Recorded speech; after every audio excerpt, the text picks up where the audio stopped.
बिस्मिल्लाहिर्रहमानिर्रहीम, अस्सलाम वालेकुम। नूरुल आपकी खिदमत में हाजिर है। मौजूदा हुकूमत यानी शहबाज शरीफ की हुकूमत की छुट्टी हो रही है। ये बातें क्यों हो रही हैं, इसके पीछे क्या अवामिल हैं, आसिफ जरदारी साहब और मौलाना फजलुर रहमान साहब किस तरफ खड़े हैं, तो बिलावल का बयान क्या खतरे की घंटी बजा रहा है या महज एक कार्रवाई के तौर पर है। और जनाब मियां नवाज शरीफ साहब मेजर जनरल नज़ीर अहमद भट्ट साहब को डीजी तो नहीं बनवा सके थे, लेकिन चेयरमैन बनवा दिया। ये क्या स्टोरी है और क्या वो जनरल फैज़ हमीद की गिरफ्तारी में कोई रोल प्ले कर सकेंगे? चूँकि इस तरह की बातें हो रही हैं, इस पर हम आपके साथ बात करेंगे।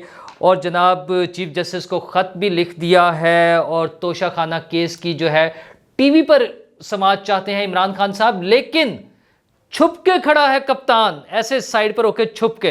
वो जो पहले होता था ना डट के खड़ा है, अब वो छुप के खड़ा है। ये क्या स्टोरी है? बल्कि सबसे पहले यहीं से शुरू करते हैं कि कल इस्लामाबाद पुलिस ने एक ड्रामा किया। ड्रामा मैं इसको इसलिए कह रहा हूं कि प्लानिंग में ही नहीं था गिरफ्तार करना, सिर्फ उन्हें यरकाना था, उनका त्रा निकालना था, बल्कि त्रा कढ़ना जो कहते हैं वो था, और उन्हें डराना था। और वो कामयाबी से एंड स्क्रिप्ट के मुताबिक हर कैरेक्टर ने अपना अपना रोल जो है वो प्ले किया, बिल्कुल स्क्रिप्ट के मुताबिक।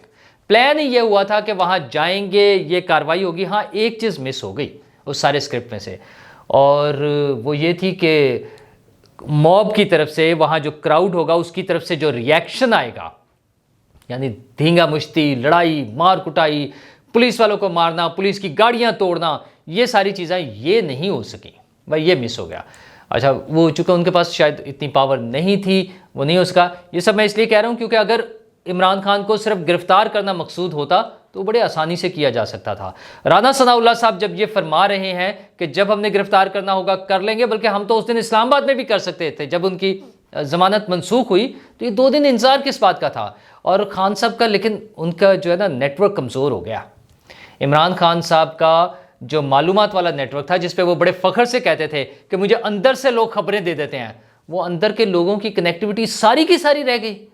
मतलब आज उन्हें पता ही नहीं था कि क्या एक्शन होने जा रहा है। वहाँ पे तैयारियां हो रही थी कि शाम में एक जोहराना होगा, जो जेल भरो, मतलब इतने से जेल, मैं इसलिए कह रहा हूँ कि वो 100 के करीब लोग थे बस। तो जेलें भरने का जो कॉन्सेप्ट था, वो जेल भरो तहरीक जो ठुस हो चुकी है, उसके लोग जो वापस आए थे अदालतों से ज़मानतें लेकर, केसेस ख़त्म करा के, चूँकि होना तो ऐसे ही था ना, इमरान खान साहब ने कोई तहरीक शुरू की हो और वो सीधी सीधी चलती रहे, कोई भी बात उनकी जो हो वो आगे चली जाए, ये कैसे हो सकता है? यू टर्न और तब्दीली और सारी चीज़ें, तब्दीली असल में वो इसी चीज़ को तब्दीली कहते हैं कि हर रोज़ एक नया मौक़िफ़, हर बात पर एक नया लाहे अमल, हर रोज़ एक नई कहानी, हर रोज़ नए लोग, ये तब्दीली है उनकी, बाकी और कोई तब्दीली नहीं थी। बहरहाल, तो वो वहाँ पे उन लोगों के लिए जोहराने का इंतज़ाम था, शाम में उनको बुलाया हुआ था। वैसे तो जोहराना भी खान साहब के हाथों जोहराना, असराना ही कह लें, चाय कह लें, अगर ये इतनी हो जाए तो काफ़ी है।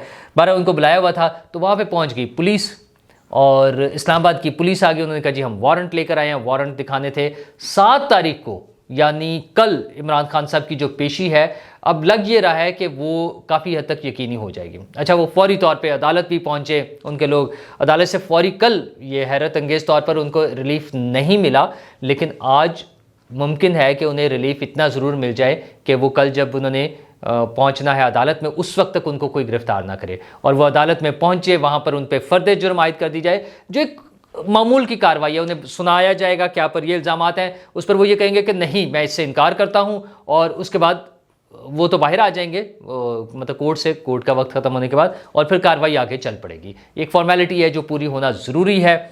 लेकिन खान साहब ये चाहते हैं कि इस कार्रवाई को बराह रास्त दिखाया जाए। वो कहते हैं इसको अवामी सतह पर इसकी समाअत की जाए और ये टेलीविज़न पर भी बराह रास्त दिखाई जाए। बहुत अच्छी बात है।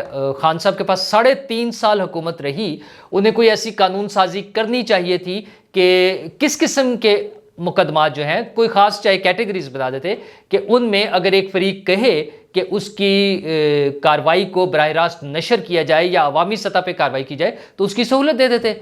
ये तो कानून में, रूल्स में तरमीम की ज़रूरत थी। तो खान साहब के पास 3.5 साल हुकूमत रही, इस वक्त ये कर लेते। उस वक्त तो वो खुदा बने बैठे थे, उन्हें लगता था कि उनसे ऊपर कोई नहीं है, कोई उन्हें कभी पकड़ नहीं सकेगा, उनसे कभी पूछ गिछ नहीं होगी। अपने आप को वो आसमानी मखलूक समझते थे।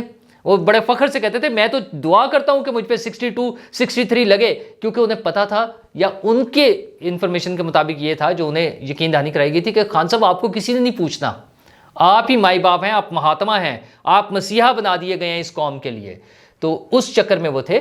आज जब वो तोशा खाना के लिए जब बात करते हैं तो क्या वो ऐसी ही हेयरिंग जो है, पब्लिक हेयरिंग या टेलीविजन पे बराह रास्त दिखाई जाने वाली हेयरिंग, वो टेरियान केस के लिए भी मांग सकते हैं, या उन्हें काबिल कबूल होगा ये अमल कि टेरियान केस एक चल रहा है, उनकी एक साहबजादी हैं जिससे वो इनकार कर देते हैं। अच्छा, वो इलेजिटिमेट वो वाला केस है, चूँकि लीगल उसमें अमेरिकी अदालत में वो मान चुके हैं। फिर जो लास्ट उनका उसमें फर्दर इन्वॉल्वमेंट थी वो ये है कि उसकी हैंड ओवर किया उन्होंने उसका केयर टेकर के तौर पे किसी और का जब वो नाम दिया है, तो उसमें भी गार्डियनशिप जो ट्रांसफ़र हुई है उसमें भी उनका बयान मौजूद है। तो वो उनकी बेटी तो हैं, लेकिन वो पाकिस्तान में इस बात को मानने को तैयार नहीं है, क्योंकि अगर वो मान लेंगे तो 62 63 पर वो नाअहल हो जाएंगे, और अगर नहीं मानेंगे फिर भी होंगे, क्योंकि वो साबित तो हो जाएगा। हाँ, कोई ऐसा हो सकता है कि कोई अदालत उनको बहुत ही बड़ा रिलीफ देना चाहे और वो कह दे कि हाँ ये है भी, लेकिन चूंकि पुरानी बात हो गई है तो इसलिए हम इसको 62 63 के ज़िम्मे में नहीं लाते। अच्छा, अगरचे ऐसी बात मुमकिन नहीं है, लेकिन हमारी अदालतें इतनी रहमदिल हैं, और वो अगर आपको इस दौरान जब मैं ये बात कर रहा हूँ पीछे से कोई ट्रक का हॉर्न सुनाई दे तो आपने माइंड नहीं करना, वो मेरी वजह से नहीं है या मैं नहीं कुछ कहना चाह रहा, क्योंकि ट्रक की बातें पिछले दिनों बहुत ज़्यादा हुई थी। तो अब मुमकिन है कि हमारी अदालत कोई ऐसा उसमें से नुक्ता निकाल ले कि खान साहब की तो पुरानी बात हो गया, उसके बाद उन्होंने अल्लाह ने उन्हें हिदायत दे दी, उन्होंने तौबा कर ली और आगे चल पड़े, और कुछ भी ऐसा, मतलब अदालत है ना और फाइनल अथॉरिटी है, और कवानीन पे उनका अमल करना ज़रूरी भी नहीं है, वो नया रीराइट कर सकते हैं, कोई भी नई चीज़ कर सकते हैं ना, आइन को भी दोबारा लिख लें, कोई शिक तब्दील कर दें, एक ही फैसला करके दूसरी दफ़ा उससे उलट फैसला दे दें उसी तरह के केस पे, उसी नौयत के नहीं वो ठीक नहीं था, अब दोबारा से हम इस तरह से करना चाहते हैं, उसको कोई अदालत को कोई नहीं पूछ सकता। और काबिल एहतराम है हमारी अदालतें, ना उनके खिलाफ बात की जा सकती है। मैं तो उनकी तारीफ़ कर रहा हूँ, मैं तो आपको उनके इख्तियारात बता रहा हूँ, मैं तो हमारी पुरानी तारीख की बुनियाद पे हिस्ट्री जो हमारी जुडिशल हिस्ट्री है उसकी वो अलग बात है कि 130/139 भी उसमें एक नंबर आता है। मैं अक्सर इसका बात का जिक्र कर देता हूँ क्योंकि वो बड़े ही 2 नंबर लोग हैं, मुझे तो लगता है वो कोई साजिश कर रहे हैं। यहूद हनूद जो है वो उन्होंने हमारी अदलिया की रैंकिंग करते हुए उसको 130वां नंबर दिया 139 में से, हमारे निज़ाम इंसाफ की जब रैंकिंग की है। अगरचे हमारे अदालतों ने एक ख़त लिखवाया गया कि जनाब ये गलत है, रैंकिंग का तरीका शायद ठीक नहीं है, उन्होंने उस पर भी साफ जवाब दे दिया। बड़े ही गलत लोग हैं ये, उन्हें हमारी अदालत को तो चाहिए उनके खिलाफ सो मोटो लें और कोई उनको लताड़े पकड़ के कुछ करना चाहिए। मतलब ऐसे लोगों में 130/139 का जो कॉन्सेप्ट देना है बहुत गलत बात है। मुझे उम्मीद है कि अगली दफ़ा रैंकिंग कुछ डिफरेंट होगी, अब अल्लाह ना करे कि और नीचे चली जाए। पर तो अदालत में ये गुंजाइश मौजूद रहेगी, लेकिन क्या खान साहब चाहेंगे कि उसका जो अवामी सतह पे हो जाए? अच्छा, आज ना सही चलें, ये तो उनका एक दुखती रग है। राना सनाउल्लाह साहब के खिलाफ भी एक केस बना था मंशियात फरोशी का, जिसमें मंशियात की स्मगलिंग का, जिसमें उनके वजीर साहब कस्में उठाते थे कलमा पढ़ पढ़ के कि जनाब वो वीडियोस मौजूद हैं। अच्छा, फिर वो कहाँ गई? वो कोई भी नहीं आई। अच्छा, उस केस की कर लेते आप, जो थी समात, वो अवामी सतह पे कर लेते, लोगों को बताते कि क्या हो रहा है। खान साहब अपनी इस तरह नहीं चलेगा कि आप अपनी एक पर्टिकुलर चीज़ों में चाहे कि मुझे बस रिलीफ मिल जाए, तो आप कोशिश करते रहे। हाँ, कोशिश करने में कोई हर्ज नहीं है, लेकिन वो जो एक कॉन्सेप्ट था जो लोग कहते थे कि डट के खड़ा है कप्तान, वो हमने देखा कि छुप के खड़ा था कप्तान। जब वो पुलिस आई, जो पकड़ने भी नहीं आई थी, सिर्फ ड्रावे के लिए आई थी, तो खान साहब सामने नहीं आए। वो उस पर दस्तखत करने थे, वारंट पर वसूल करने थे, वो नाकाबिले ज़मानत वारंट थे, वो खान साहब ने खुद नहीं वसूल किए, उनके chief of staff Shibli Faraz साहब ने वसूल किया, और उस पर लिखा है कि खान साहब अवेलेबल नहीं है। अच्छा, अवेलेबल क्यों नहीं है जी? लोग कह रहे हैं कि भाग गए कप्तान। मैं नहीं मानता, बंदे नहीं भाग नहीं सकता हमारा कप्तान। वो छुप के खड़ा था कप्तान, छुप गए थे, भागे नहीं थे, क्योंकि भागते तो पता चलता कि वो जमान पार्क से बाहर कहीं गए हैं और उसके बाद फिर उन्होंने वापस भी आना था। ना वो बाहर गए ना वापस आए, कोई नहीं है। इसका मतलब सिंपली है कि वो छुप गए थे। वो क्या कहते हैं, छुपन छुपाई लुकन मीटी कुछ खेल रहे होंगे ना, उन्होंने होता है, बचपन है, नौजवान आदमी है, 70-72 साल उम्र है उनकी, तो बड़े यंग वो हैं। अब हाँ, जब अदालतों में जाना पड़ता है तो उनके दोस्त, उनके साथी बताते हैं कि वो बुजुर्ग आदमी है, जख्मी आदमी है, उनकी टांग पर चोट लगी हुई है, गोलियां लगी हुई हैं। अच्छा, गोलियों का भी अजीब मजाक बना हुआ है। यास्मीन राशिद साहबा कहती हैं कि 14 लोग जख्मी हो गए। अभी कल ही दया पाकिस्तान में जियो के प्रोग्राम में बैठी हुई थी, तो कहती उन पे तो इतना बड़ा हमला हुआ था, 14 लोग उसमें जख्मी हुए हैं। अच्छा, वो लोग भी बढ़ते ही जा रहे हैं, पता नहीं अब ये जब 2-4 साल अगर और केस चला तो 200-400 लोग उस वक्त तक जख्मी हो चुके होंगे। वैसे भी वो गोलियां पड़ी हुई हैं ना, जैसे उनके कपड़ों में से निकल रही थी लोगों के, तो इस तरह की चीज़ें चलती रहती हैं। तो लेकिन बहरहाल उन्होंने बड़ी अच्छी कोशिश की लोगों को जमा करने की, ट्वीट्स किए। यास्मीन राशिद ने ट्वीट किया पहले तो कि जनाब लोग पहुंचे, कारकुनान जो हैं वो बनी गाला पहुंच जाए, ये यास्मीन राशिद साहिबा ट्वीट कर रही थी। फिर पीटीआई के ऑफिशियल अकाउंट से भी ट्वीट हुआ, उधर से भी ट्वीट आ गया कि जी कारकुनान पहुंचे। अच्छा, बंदा पूछे कि आप क्यों चाहते हैं, लोगों को क्यों बुला रहे हैं?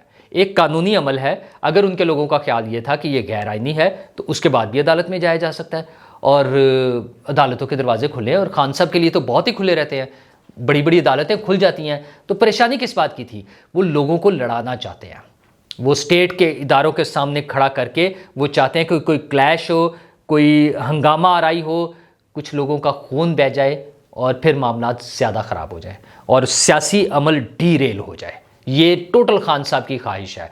अच्छा, मुमकिन है ऐसी ख्वाहिश कहीं और भी हो, तो खान साहब बहरहाल उसी के मुताबिक काम कर रहे हैं। हमें तो कहते थे कि एक जैसे कवानीन होने चाहिए सब जगहों पर, गरीब के लिए भी, अमीर के लिए भी।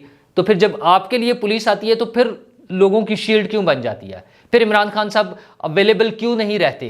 फिर वो गायब क्यों हो जाते हैं? फिर पुलिस को कई घंटे घर में दाखिल होने की इजाज़त क्यों नहीं मिलती? क्या किसी आम आदमी के लिए ये सहूलत मैसर है कि पुलिस आए और उसको घर के अंदर दाखिल होने की इजाज़त ना मिले? खान साहब, ये दोगलापन है। और खैर, खान साहब से क्या गिला, ये तो हुकूमत का काम है। क्या हुकूमत इतनी कमज़ोर है? या तो सब लोगों के लिए ये रूल बना दे। मैं तो इसके हक में हूँ एब्सोल्युटली कि पुलिस दीवारें फलांकर, सीढ़ियाँ लगाकर, छतों पे चढ़ के किसी के घर में दाखिल नहीं होनी चाहिए।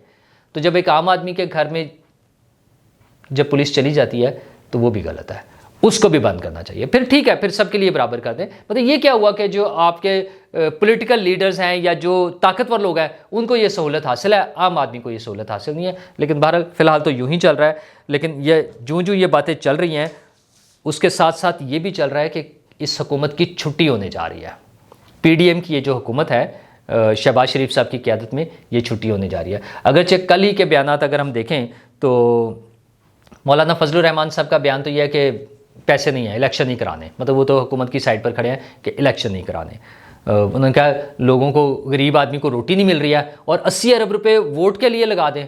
अच्छा, एक पार्ट इसका ठीक है कि लोगों को रोटी नहीं मिल रही, लोग तंग हो रहे हैं। मतलब टेलीविज़न चैनल्स पे कल भी चल रहा था कि सस्ते आटे के लिए लोगों की लंबी लाइनें लगी हुई हैं। मतलब क्या बदतमीज़ी है यार। अगर हुकूमत ने बंदोबस्त करना है तो मैक्सिमम जगहों पर कर दें, लोग बाइज्जत तरीके से जैसे शॉपिंग करने जाते हैं वैसे जाएं और जाके खरीद लें। ये क्या हुआ कि आपने ट्रक खड़ा कर दिया और 500 लोगों को लाइन में लगा दिया, धूप में, छाँव में, सर्दी में, गर्मी में। मतलब लोगों की इज्जत नफ्स भी कोई चीज़ होती है। ठीक है, उनके पास पैसे नहीं है, लोग तो ये हुकूमत ने मैनेज करना है। बहरहाल पता नहीं कब करेंगे मौलाना फजलुर रहमान का। लेकिन दूसरा बयान गलत है कि वोट के लिए 80 अरब रुपये। वोटिंग तो होनी है, वो आज हो जाए, 2 माह बाद हो जाए, 6 माह बाद हो जाए, साल बाद हो जाए, इलेक्शन तो होने हैं। अच्छा, वक्त के मुताबिक होने तो ज़्यादा अच्छी बात है, नहीं है तो जितना भी डिले करके होंगे, जब भी होंगे तो सही। और पैसे तो लगेंगे, तो पैसे लगने हैं, इलेक्शन भी होने हैं और उसके बाद अगली हुकूमत भी बननी है। तो हुकूमत को अपना काम सोचना चाहिए। ये 80 अरब रुपये इतनी बड़ी अमाउंट नहीं है। वो मैं इसलिए कह रहा हूँ 80 अरब रुपये इतनी बड़ी अमाउंट नहीं है।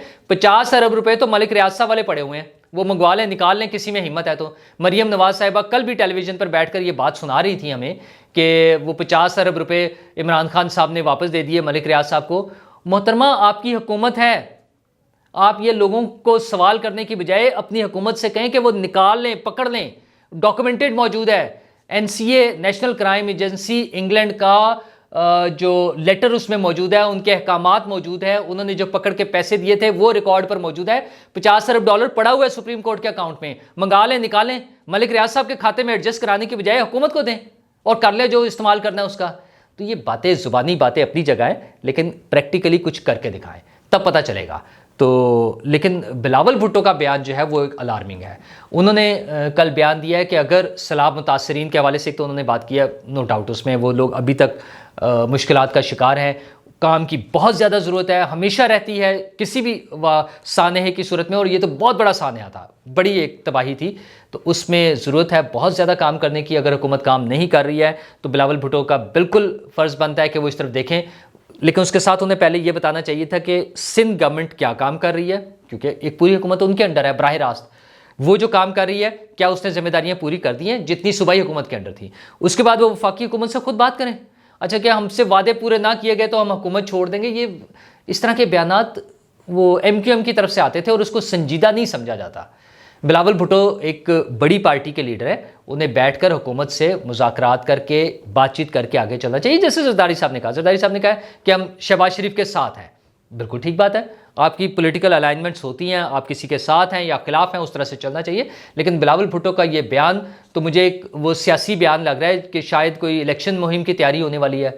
क्या उन्हें लग रहा है कि शायद ये हुकूमत जा रही है और उन्होंने अब उसके बाद ज़ाहिर है रास्ते जुदा होने, जब भी इलेक्शन होगा तो उन्होंने अपना इलेक्शन लड़ना है, नून लीग ने अपना इलेक्शन लड़ना है, और ख़ास तौर पे सर्टेन एरियाज़ में कॉन्स्टिट्यूंसी का मसला होगा या कुछ डेमोग्राफिक अगर हम देख लें कि कुछ एरियाज़ में पीपल्स पार्टी को एज होगा, वो वहाँ अपना कैंडिडेट खड़े करेंगे, जहाँ पे नून लीग को एज होगा वो अपना कैंडिडेट खड़ेंगे, PTI ने तो मुकाबला करना ही है इन सब का।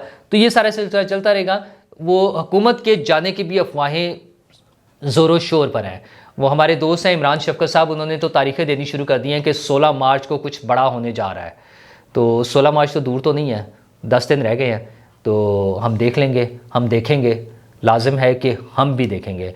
अच्छा, लेकिन हम देखते तो रहेंगे। DG नैब जो है, सॉरी चेयरमैन नैब जो है नए आए हैं, उनका भी बड़ा चर्चा हो रहा है, जनरल नज़ीर अहमद भट्ट साहब। जनरल नज़ीर अहमद भट्ट साहब के हवाले से मेरी तो रिजर्वेशन बराह रास्त जिस तरह से बातें होती है उसमें यह कि ये अचानक नाम कैसे आ गया, और एक फ़ौजी जनरल ही क्यों? क्या हुकूमत के पास 22 करोड़ लोगों में सिविलियन सेटअप में इतनी बड़ी पार्टी, इतनी बड़ी टीम, इतनी वो क्या कहते हैं उसको, तजर्बाकार टीमें कि 25-30 साल से हुकूमत में हैं, मुख्तलिफ मराहिल में हुकूमतें रही भी हैं, एग्ज़ाइल में भी रहे, अपोजिशन में भी रहे, सारा कुछ रहा, कोई बंदा नहीं मिलता उन्हें। लेकिन फिर ख्याल आता है कि नज़ीर अहमद भट्ट साहब के साथ मियाँ साहब की पुरानी मोहब्बत है। ज़राए के मुताबिक मियाँ नवाज शरीफ साहब उन्हें DG-ISI बनाना चाहते थे, लेकिन उस वक्त जनरल रिजवान फिर बन गए थे DG-ISI, उन्हें बना दिया गया था, क्यानी साहब ने किया था। तो मियाँ साहब की ख्वाहिश थी, मियाँ साहब उन्हें पसंद करते थे, तो उन्हें अब चेयरमैन नैब लगा दिया है। तो मियाँ साहब उन्हें DG-ISI तो नहीं बनवा सके थे, चेयरमैन नैब बनवा दिया है।